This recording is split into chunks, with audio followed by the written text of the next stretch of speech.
Shalom teman-teman, sekarang kita akan mulai ibadah kita Youth hari ini, walaupun lewat YouTube. Mari kita siapkan hati kita dan berdoa. Tuhan, terima kasih Tuhan atas penyertaan-Mu hingga hari ini Tuhan. Dan sekarang kami mau mulai ibadah Youth kita hari ini. Biarlah Engkau sertai dari awal, pertengahan hingga akhir. Biar semuanya lancar Tuhan. Dan biarlah Engkau juga memberikan kita hati yang siap untuk memulainya. Dan biarlah ibadah ini bisa menyenangkan hati Engkau. Dalam nama Tuhan Yesus, haleluya, amin.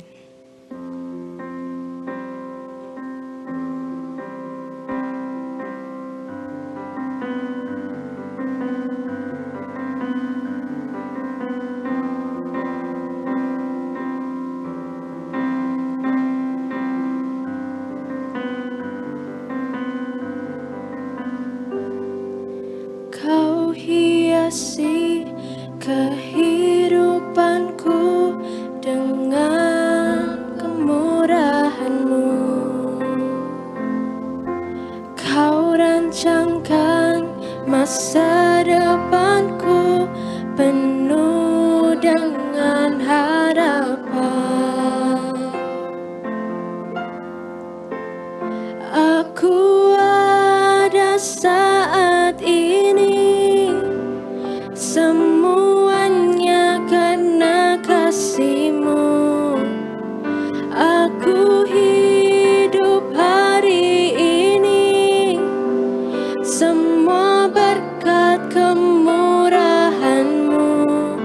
Terima kasih Yesus, Engkau sangat baik, teramat baik bagiku.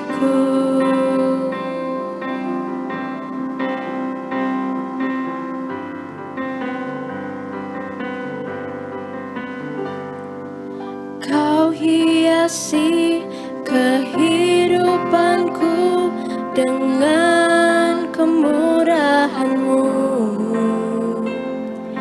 Kau rancangkan masa depanku penuh dengan harapan. Aku ada saat ini, semuanya karena kasih-Mu.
to the heart of worship, and it's all about you, and it's all about you, Jesus.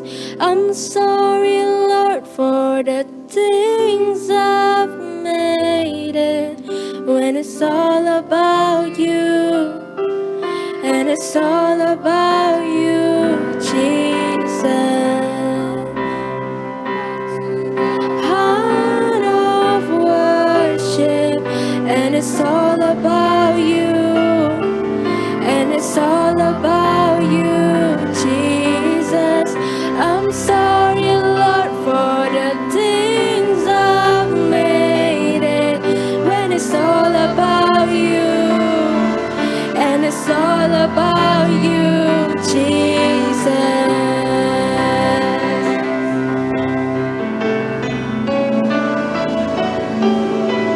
I'm coming back to the heart of worship, and it's all about you, and it's all about you, Jesus. I'm sorry, Lord, for the things I've made it, and it's all about you, and it's all about you, Jesus. It's all about you, and it's all about you, Jesus.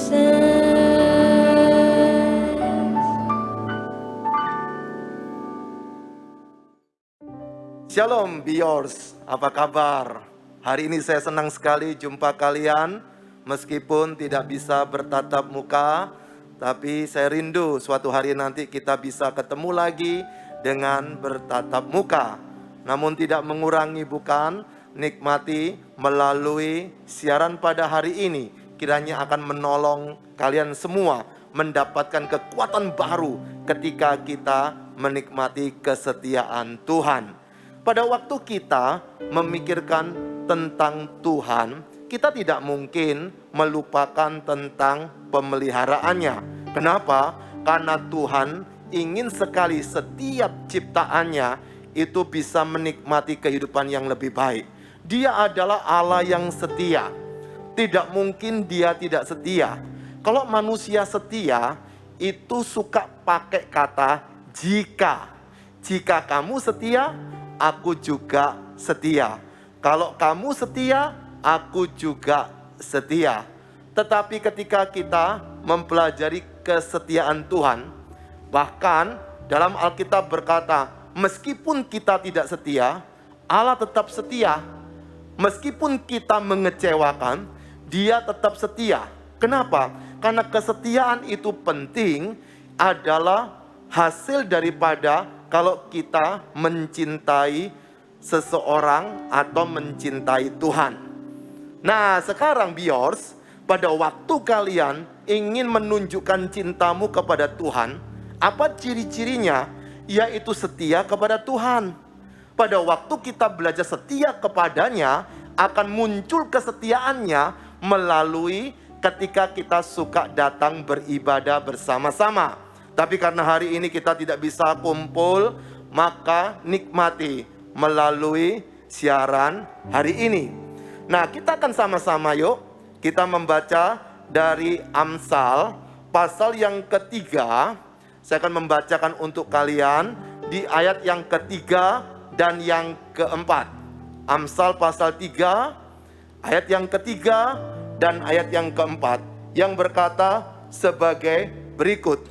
Janganlah kiranya kasih dan setia meninggalkan engkau. Kalungkanlah itu pada lehermu, dan tuliskan itu pada loh hatimu. Ayat yang keempat. Maka engkau akan mendapat kasih dan penghargaan dalam pandangan Allah serta manusia. Ada 3 hal menarik kalau Biors melihat 2 ayat ini. Dan saya rindu sekali berbagi untuk kalian, supaya bisa menikmati tentang kesetiaan Tuhan, dan kita pun bisa menjadi setia dengan orang lain. Nah, melalui pembacaan ini, ada 3 hal yang bisa kita jadikan oleh-oleh, menjadi berkat bagi kita masing-masing, yang berbicara tentang persoalan kesetiaan. Bagaimana supaya kita bisa menikmati kesetiaan di dalam kehidupan kita? Siapa di sini yang sedang pacaran? Mungkin kita sedang berjuang untuk setia. Tapi kalau sang pacar itu menyakiti, bisa-bisa kita tidak setia. Kenapa bisa seperti itu? Karena seperti yang saya katakan tadi, kesetiaan kita mempergunakan kata karena. Tetapi melalui pembacaan ini, kita merenungkan tentang bagaimana kita bisa menikmati kesetiaan meskipun orang lain tidak setia. Walaupun mungkin kita dikhianati, lalu kita rasa sakit, tapi bagaimana kita bisa mengatasinya? Nah, yang pertama, perhatikan di ayat yang ketiga tadi, dikatakan, janganlah kiranya kasih dan setia meninggalkan engkau. Yang pertama adalah dengan cara menyimpan kesetiaan. Lalu bagaimana caranya kita bisa menikmati kesetiaan? Ketika kita menerima Yesus sebagai Tuhan dan Juru Selamat secara pribadi, maka kita akan menikmati buah roh, kesetiaan, kasih, sukacita, damai, sejahtera, kesabaran, kemurahan, kebaikan, kesetiaan, kelemah lembutan, penguasaan diri. Jadi kesetiaan yang original dari Tuhan, yang berasal dari Tuhan, itu bukan hasil usaha kita, bukan bibitnya dari keputusan kita. Tetapi ketika kita menerima Yesus sebagai Tuhan dan Juru Selamat secara pribadi, maka orang itu akan dibaptis oleh Roh Kudus, kemudian dia akan dipenuhi Roh Kudus, akan didiami Roh Kudus, dan dia pun akan menikmati buah roh. Seperti yang saya katakan tadi, kesetiaan, buah yang ketujuh. Nah, pada waktu kita sudah menikmati buah ini, persoalannya adalah kalau kita tidak ingin menyimpannya menjadi sesuatu yang berharga, maka kita tidak akan bisa menikmati kesetiaan ketika menikmati hubungan kita bersama Tuhan. Kenapa? Karena di dalam dunia ini banyak tawaran-tawaran yang membuat kita tidak setia. Bahasa lainnya adalah berkhianat. Kenapa orang berkhianat? Karena tidak setia. Pada waktu dia setia, dia tidak akan berkhianat. Mengapa dia berkhianat? Karena dengan berkhianat ada 2 kemungkinan. Yang pertama, karena dia sakit hati, kecewa, maka dia berkhianat. Tapi yang kedua, berkhianat karena dia mendapatkan yang lebih daripada yang sebelumnya. Jadi ada 2 kemungkinan. Pertama, dia jengkel, marah, atau karena dia dibully di situ, karena dia dimusuhi di kelompok itu, atau karena lihat pacarnya itu sama orang lain, kan sakit toh, bisa dia tinggalkan, tidak setia. Tetapi di sisi lain, ada pula ketika dia jalan-jalan, atau bahasa anak muda sekarang, cuci mata di mall begitu ya, lalu lihat, lalu kenalan, atau ketemu di Facebook, mungkin ketemu di Instagram, lalu ketika ngomong bisa cocok, lalu kita memikirkan, wah ini lebih keren daripada yang dulu, maka dia bisa berkhianat. Nah, kesetiaan itu tiap hari akan diuji. Perhatikan, ketika jalan-jalan kita mau makan soto di tempat ini, sudah setia bertahun-tahun. Atau ketika kita biasa makan ayam goreng di jalan ini, sudah bertahun-tahun, tiba-tiba muncul yang baru. Kan kita ingin pindah ke lain hati, bukan? Coba-coba dulu ah. Makanya pada waktu coba-coba, itu tawarannya, promonya itu pasti enak-enak. Promonya pasti menyenangkan. Kenapa? Karena untuk membuat orang itu menjadi loyal, memunculkan kesetiaan untuk tidak pergi ke mana-mana. Nah, pada waktu sudah kecantol, pada waktu sudah terjebak, dia tidak bisa keluar lagi. Kenapa? Sudah menikmati kesetiaan di situ. Jadi, be yours, ketika kita ingin setia kepada Tuhan, seringkali kita juga ditawarin sesuatu yang lain. Contoh, pada waktu menikmati siaran YouTube ini, tiba-tiba ada WA di situ. Ayo kumpul yuk di alun-alun. Ayo jalan-jalan ke mall. Nanti tiba-tiba kita bisa berpikir, aduh iya ya. Tetapi tetap dinyalakan, bisa aja kan, karena sungkan sama teman-temannya, karena tidak enak kalau tidak nonton, tetap dinyalain. Tetapi sesungguhnya dia tidak sedang menikmati firman yang dia tonton tersebut. Kenapa? Karena ada yang ganggu sehingga tidak bisa setia untuk menikmati kebenaran firman. Maka pada waktu Allah itu begitu setia kepada kita. Siapa sih kita ini? Mungkin ada di antara kita yang jahat sekali, yang nakal sekali. Mungkin ada orang-orang dari orang lain begitu, ada yang pembunuh, ada yang perampok, ada yang pemerkosa. Tapi Allah tetap setia loh, menunggu kapan kita bisa balik. Nah sekarang be yours. Kalau hari ini engkau sedang tidak setia kepada Tuhan, saya beritahu Tuhan tetap setia. Maka itu buka hatimu, undang Yesus. Ketika engkau bisa menikmati Yesus, maka engkau bisa menikmati kesetiaan itu. Pada waktu engkau sudah menikmati kesetiaan itu, maka apa yang perlu kita kerjakan? Yaitu menyimpan kesetiaan itu. Kalau kita tidak simpan baik-baik, dia bisa melayang. Bukan hilang, tapi kita tidak lagi terbiasa untuk melakukan kesetiaan.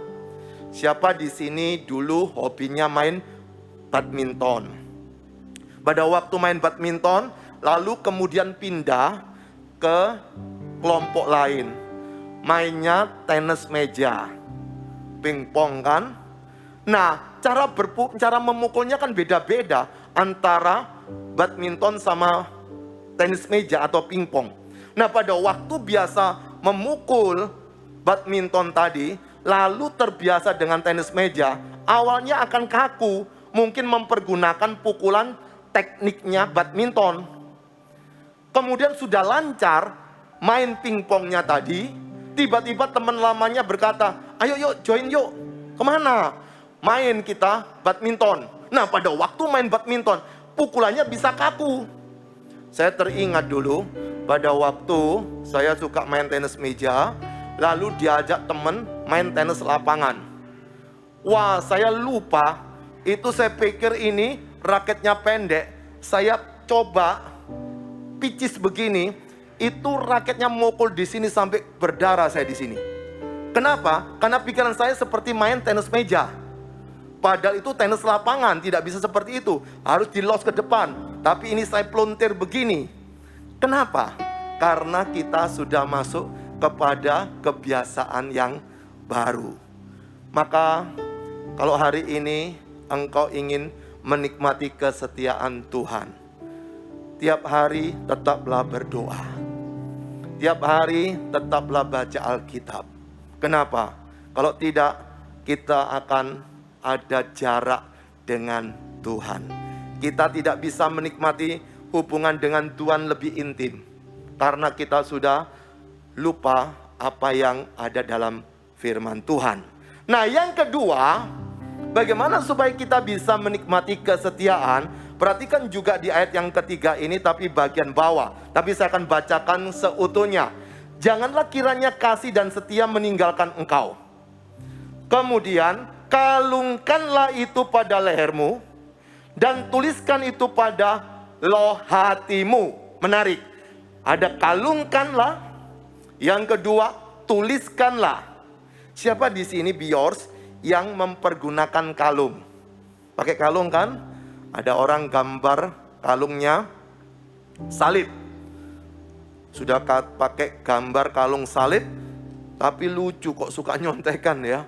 Mestinya kalau kalungnya salib dia sungkan sama Tuhan Yesus toh. Sudah pakai kalung salib, nyontekan lagi. Bukan itu yang sedang saya ingin sampaikan. Orang pakai kalung itu tidak bisa dilihat oleh diri sendiri, bukan? Mana ada orang pakai kalung lihatnya begini. Dia ketutupan sama ini, apalagi kalau kalungnya itu agak ke atas ini, tambah nggak bisa lihat dia. Kenapa? Dia pakai kalung, itu tandanya supaya orang lain bisa lihat bahwa dia pakai kalung. Tapi lucunya ada pula orang yang pakai kalung karena malu hati, dia tutup sama pakai baju. Lalu fungsi kalungnya buat apa? Aksesoris yang namanya kalung itu dipakai supaya bisa dilihat oleh orang lain dan cocok dengan penampilannya. Coba bayangkan kalau kita pakai baju batik, mungkin Biors pakai kebaya pas hari Kartini, lalu pakai kalung modelnya metal. Lucu bukan? Maka disimpan di dalam. Maka ada kalung khusus yang pakai kebaya tersebut. Artinya adalah kalung bisa mendukung penampilan kita dimanapun kita berada sesuai dengan kostum yang kita pakai. Nah, pada waktu orang itu mempergunakan kalung, tujuannya apa? Supaya orang luar yang di luar dirinya, temennya di depannya bisa lihat dia. Wow, keren banget ya kalungmu ya. Beli di mana itu? Asik sekali ya. Nah, disitulah kita bisa menunjukkan bahwa kita punya kalung. Itu pertama. Tapi yang kedua, orang punya kalung itu bisa menunjukkan jati diri orang itu. Jadi bukan cuma aksesoris, tapi sedang menunjukkan jati dirinya. Siapa orang itu? Maka pada waktu orang pakai kalung, ada ornamen tertentu, ada model-model tertentu. Oh, ini anak generasi kumpulan ini. Oh, ini anak gerejaan. Oh, ini kumpulan seniman. Oh, ini suka yang model begini adalah dari geng itu. Itu bisa menunjukkan siapa dirinya dari kalung itu. Ada orang pakai kalung emas, ada emas kuning, ada emas putih. Kemudian pada waktu dia pakai, dia suka tunjukkan, oh ini emasnya agak gede, berarti ini pasti orang kaya. Mungkin juga uangnya pinjam ya. Tetapi artinya adalah mempergunakan kalung itu bisa menunjukkan siapa dirinya. Jadi pertama orang bisa lihat dia, tapi dia ingin menunjukkan siapa dirinya. Nah, yang ketiga, ketika dikalungkan itu, orang punya kalung, itu tidak mungkin ditaruh di rumah. Loh, mana kalungmu? Aduh, di lemari. Nanti ketemu lagi. Mana kalungmu? Aduh, lupa. Ya mendingan tidak usah pakai kalung. Kalau pakai kalung, maka dia sedang melekat dengan kalung tersebut. Nah, di bagian ini dikatakan, kalungkanlah itu pada lehermu. Apa itu tadi? Yaitu kasih dan setia. Bahasa lainnya, kebaikan dan kesetiaan. Itu perlu dikalungkan dalam leher kita. Supaya apa? Supaya kita bisa dinikmati oleh teman kita. Jati diri kita bahwa engkau punya kebaikan, punya kesetiaan, bisa dilihat oleh orang lain. Jadi pada waktu dikalungkan itu adalah milikmu. Pada waktu dikalungkan itu menjadi ciri khas daripada kita masing-masing. Namun bukan cuma kalungkan. Perhatikan di situ dikatakan tuliskanlah pada loh hatimu. Apa yang sedang ditunjukkan tulisan pada loh di hatimu? Kita mengukirnya, yaitu kesetiaan tadi betul-betul diukir di dalam loh hati, di bagian media. Ini jangan dibayangkan itu dua loh batu kemudian ada batu dimasukin. Oh bukan, ini sedang menunjukkan di dalam hati kita, kita harus mengukir kesetiaan. Tahu tidak prasasti yang diukir? Itu tulisannya bisa masuk, itu bukan timbul, tapi itu kalau orang umum ngomong jeglong gitu ya. Ini batunya lalu dipapras begini, dilubangi, kemudian kadang-kadang dikasih spidol yang warnanya mungkin bisa emas, kuning, atau bisa abu-abu, kemudian ada tanda tangan kan. Nah, ketika catnya hilang, tapi yang agak melengkung ke dalam tadi, itu jeglongannya tadi, itu hasil daripada seni tadi, ukiran tadi, itu tidak akan hilang. Menjadi prasasti. Nah, pada waktu kita memiliki kesetiaan, bukan cuma dikalungkan, tetapi harus melekat kepada orang tersebut. Nah, pada waktu dia bisa melekat dengan kalung tersebut, maka itu yang kedua, dia sedang menyukai apa yang menjadi miliknya tadi. Dia sedang menikmati apa yang sedang menjadi miliknya tadi. Pada waktu seseorang menyimpan, belum tentu menyukai. Tapi kalau orang menyukai, pasti dia akan menyimpan terlebih dahulu. Pada waktu dia menyukai, itu berarti dia suka dengan apa yang dia simpan. Kalau dia menyukai, itu bisa menjadi bagian dari hidupnya. Kesetiaan Allah yang sudah diberikan kepada kita, kita perlu simpan. Dan kita perlu suka.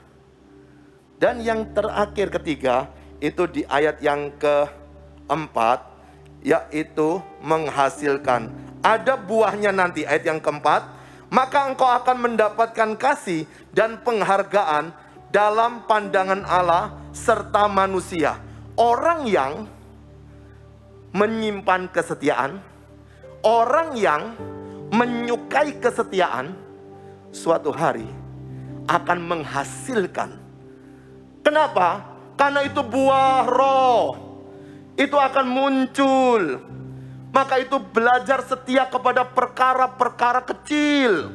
Suatu hari akan ada perkara besar. Coba perhatikan adik-adik kalian. Pada waktu pertama kali belajar berjalan, nggak mungkin langsung lari kenceng kan? Jalannya pun itu pelan-pelan, nanti bisa jatuh bukan? Pertama mungkin beberapa langkah dia jatuh bukan? Kemudian bisa lebih jauh lagi, lalu kemudian bisa lari-lari. Nggak mungkin ada anak kecil ketika dia lahir, baru digendong begini, kemudian ditaruh tahu-tahu lari. Wow, itu bisa jadi heboh. Kenapa? Karena harus belajar dari yang kecil. Demikian pada waktu kita belajar matematika. Belajar dulu 1 tambah 1 sama dengan 2. 2 tambah 2 sama dengan 4. Kemudian 1 kali 1 sama dengan 1. Tetapi pada waktu pelajaran fisika, itu rumusnya tambah rumit. Nggak mungkin kan?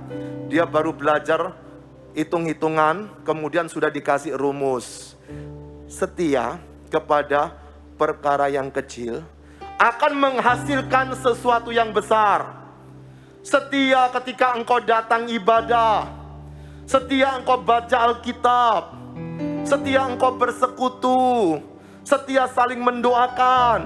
Kadang-kadang membosankan. Karena kesetiaan itu tidak bisa terlepas dari kebosanan. Maka pada waktu kita mau mengatur kesetiaan kita supaya tidak bosan, maka kita perlu menikmatinya. Kalau kita tidak menikmatinya, maka kita akan tinggalkan dia. Coba perhatikan orang yang suka nyimpen barang-barang antik.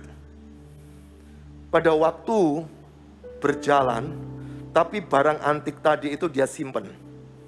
Saya kasih contoh. Pernah tahu sepeda kebo ya? Sepeda yang gede. Atau motor Vespa yang kuno-kuno. Dulu harga sekian. Kemudian harganya itu turun. Tapi hari ini, itu barang antik itu bisa berlipat-lipat harganya naik. Makanya mobil antik itu mahal. Motor antik itu mahal. Barang-barang antik itu mahal. Mungkin dulu nggak ada harga. Saya kasih contoh lagi yang gampang.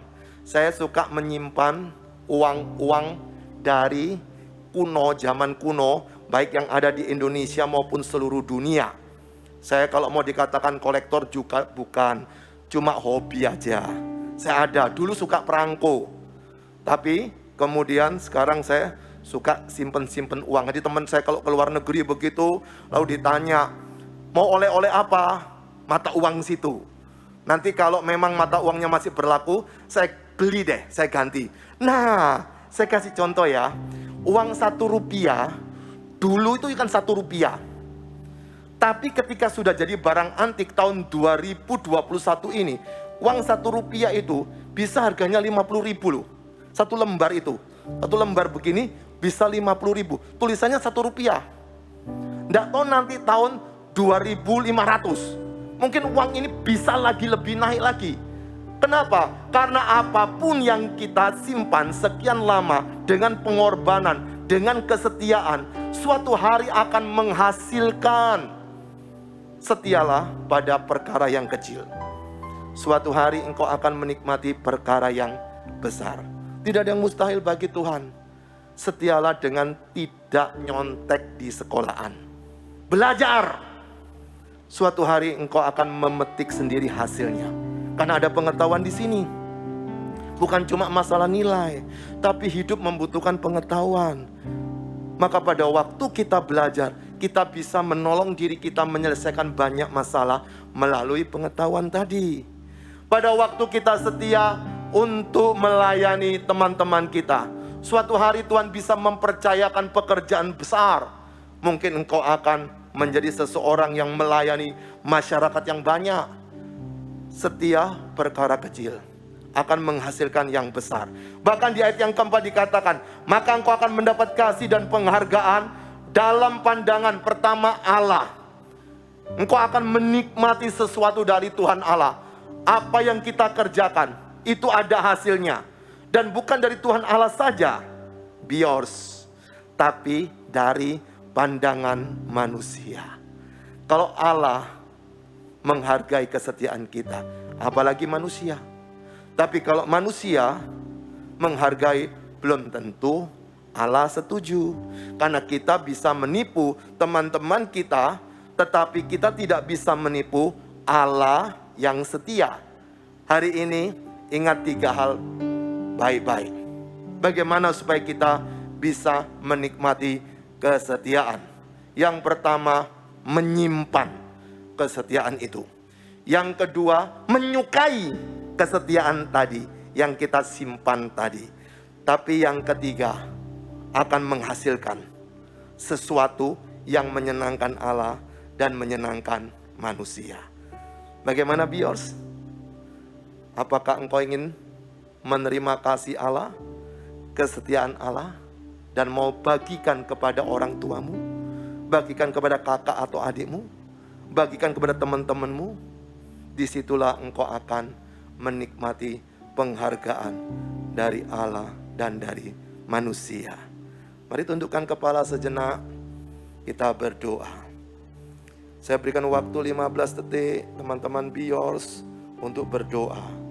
Apakah firman hari ini bisa menjadi berkat tidak? Bisa menguatkan kita tidak? Bisa menolong kita tidak? Berdoalah. 15 detik. Katakan isi hatimu.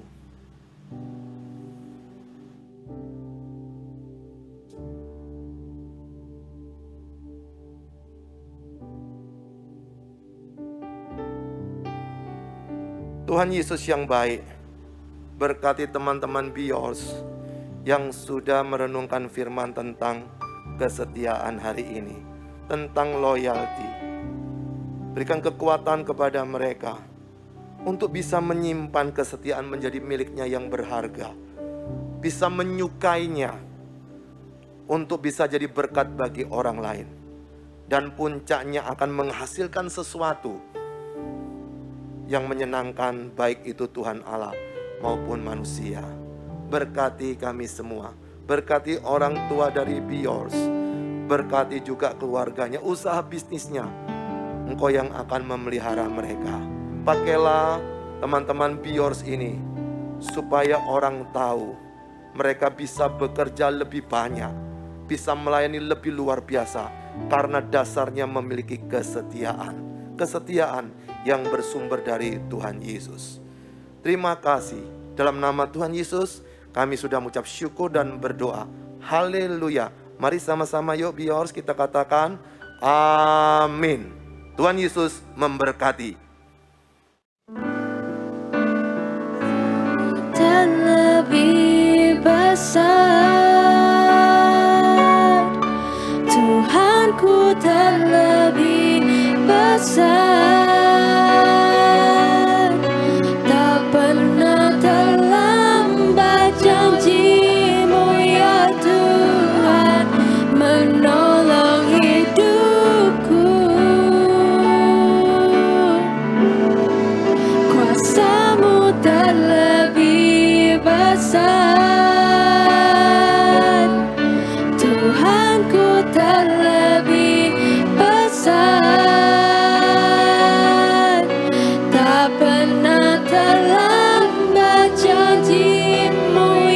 Tuhan, pulihkan hidupku. Kuasa-Mu terlebih besar, Tuhanku terlebih besar.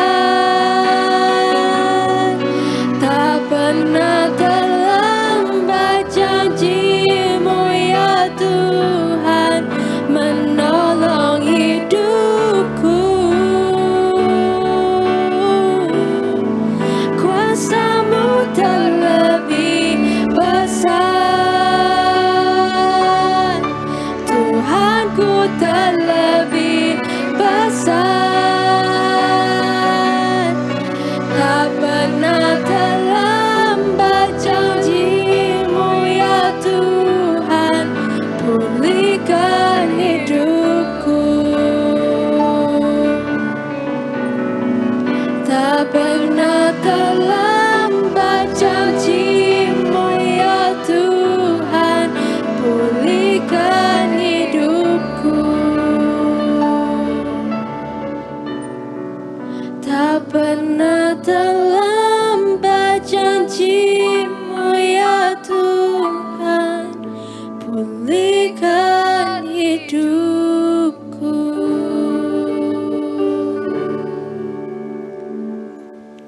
Thank you everyone. God bless you.